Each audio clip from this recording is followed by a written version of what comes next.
નમસ્કાર મિત્રો, આજે આ એપિસોડમાં આપણે પ્લોટ સાઇઝ 20 ફૂટ બાય 50 ફૂટમાં ડુપ્લેક્સ મકાનનો નકશો જોઈશું, જેમાં ઉપલબ્ધ સગવડો જોઈએ તો બેઠક રૂમ, ડાઇનિંગ, 3 બેડરૂમ, રસોડું, જનરલ ટોયલેટ, દાદર, અંદરથી ખુલ્લી ફળી, પાર્કિંગ જેવી સુવિધાઓ મળી રહે છે. ગ્રાઉન્ડ ફ્લોર પ્લાન અહીં દર્શાવેલ છે, તેમજ ફર્સ્ટ ફ્લોર માટેનો પ્લાન પણ દર્શાવેલ છે. હવે આપણે વિગતે જોઈએ તો ગ્રાઉન્ડ ફ્લોરમાં મળતી સગવડોમાં આગળની ફળી, ઓટો, બેઠક રૂમ તથા ડાઇનિંગ, દાદર, જનરલ ટોયલેટ, બેડરૂમ, રસોડું તેમજ પાછળની ખુલ્લી જગ્યા એટલે કે વોશિંગ એરિયા. હવે આપણે આ પ્લોટની પ્લોટ સાઇઝ જોઈએ તો 20 ફૂટ બાય 50 ફૂટ એટલે કે 6.10 મીટર બાય 15.24 મીટરનો પ્લોટ છે, જેનો પ્લોટ એરિયા 1000 ચોરસ ફૂટ એટલે કે 92.93 ચોરસ મીટર અને 111.11 ચોરસ વાર થશે. હવે રોડ પરથી પ્લોટમાં અંદર પ્રવેશતા ખુલ્લી ફળી તેમજ ઓટો આવે છે, જેમાં આગળની ફળી 19 ફૂટ 3 ઇંચ બાય 10 ફૂટ 9 ઇંચ પહોળી મળે છે. તેમાં પાર્કિંગ, પ્લાન્ટેશન જેવી સગવડ થઈ શકે છે. મુખ્ય દરવાજા સામે 4 ફૂટ પહોળો ઓટો આવેલો છે. ફળી અને ઓટો મળી કુલ 242.55 ચોરસ ફૂટ જગ્યા થશે.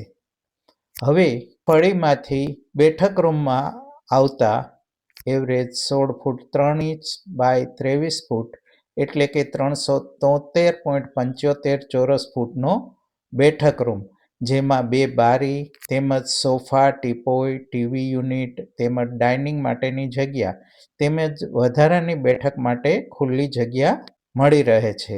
તે ઉપરાંત ઉપરના માળે જવા માટેનો દાદર, જનરલ ટોયલેટ પણ આવેલા છે. આમાં દાદર નીચે સ્ટોરેજની જગ્યા પણ મળી રહે છે. હવે બેઠક રૂમમાંથી બેડરૂમની સીધી એન્ટ્રી મળે છે. 10 બાય 12નો બેડરૂમ એટલે કે 120 ચોરસ ફૂટનો, જેમાં ડબલ બેડ, ટીપોય, કપડાનો કબાટ, ડ્રેસિંગ ટેબલની જગ્યા મળી રહે છે. તેમજ પાછળની ખુલ્લી જગ્યા તરફ બારી આપવામાં આવેલી છે. બેઠક રૂમમાંથી રસોડામાં સીધી એન્ટ્રી છે. 8 ફૂટ 9 ઇંચ બાય 9 ફૂટ એટલે કે 78.75 ચોરસ ફૂટનું રસોડું, જેમાં પ્લેટફોર્મ, સિંક, પાણીયારું મળે છે. ફ્રીજ માટેની જગ્યા મળે છે. ત્યાંથી બહારની ખુલ્લી જગ્યામાં ચોકડી તેમજ વધારાની ખુલ્લી જગ્યા છે, તે તરફ બારી મૂકવામાં આવેલી છે.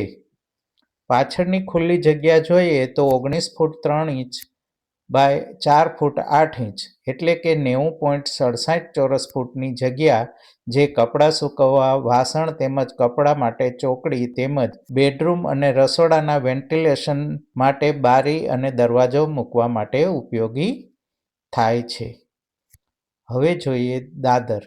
ગ્રાઉન્ડ ફ્લોરથી ફર્સ્ટ ફ્લોર જવા માટે 7 ઇંચ બાય 10 ઇંચના પગથિયાવાળો 3 ફૂટ પહોળો કોન્ક્રીટનો દાદરથી એપ્રોચ કરવામાં આવેલો છે, જે દાદર નીચે સ્ટોર માટેની જગ્યા મળી રહે છે.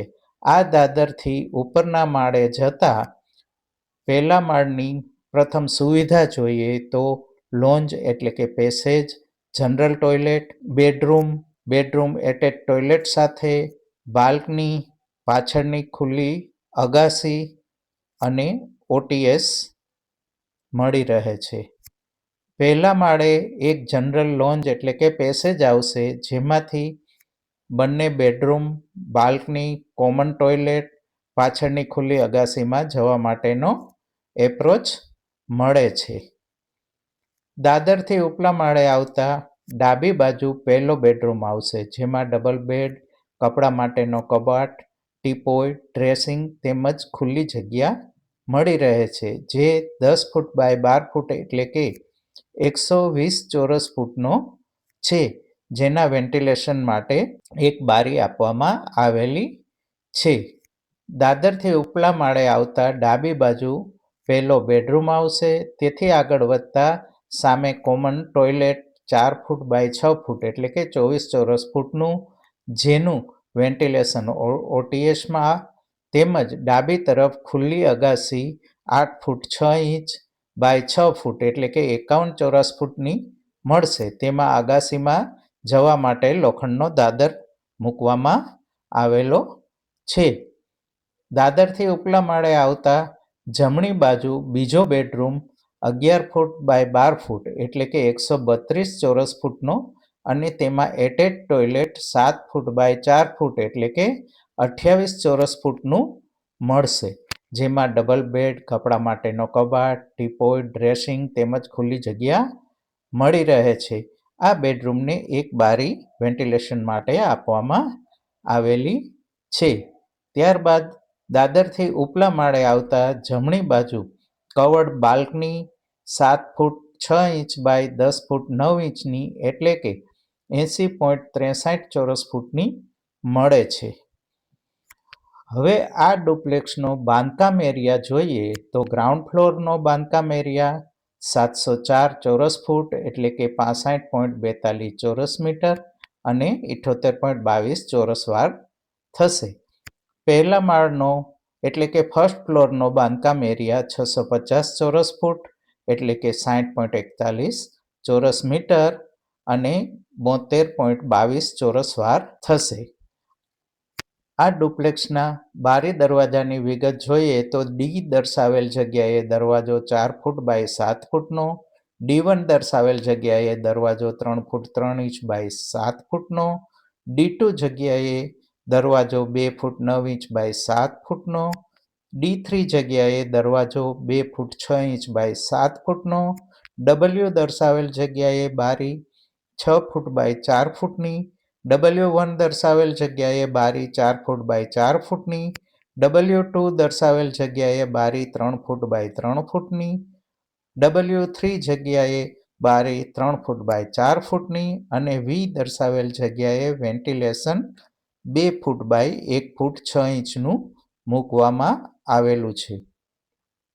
મિત્રો, હવે પછીના એપિસોડમાં 23 ફૂટ બાય 50 ફૂટના પ્લોટમાં નીચેની સગવડતાઓ સાથે ટેનામેન્ટ માટેનો નકશો જોઈશું, જેમાં 2 બેડરૂમ એટેચ ટોયલેટ, 1 બેઠક રૂમ, ડાઇનિંગ સ્પેસ, 1 રસોડું વોશિંગ એરિયા સાથે, 1 જનરલ ટોયલેટ, ખુલ્લી ફળી અને દાદર બહારથી હોય તેવા ટેનામેન્ટનો નકશો જોઈશું.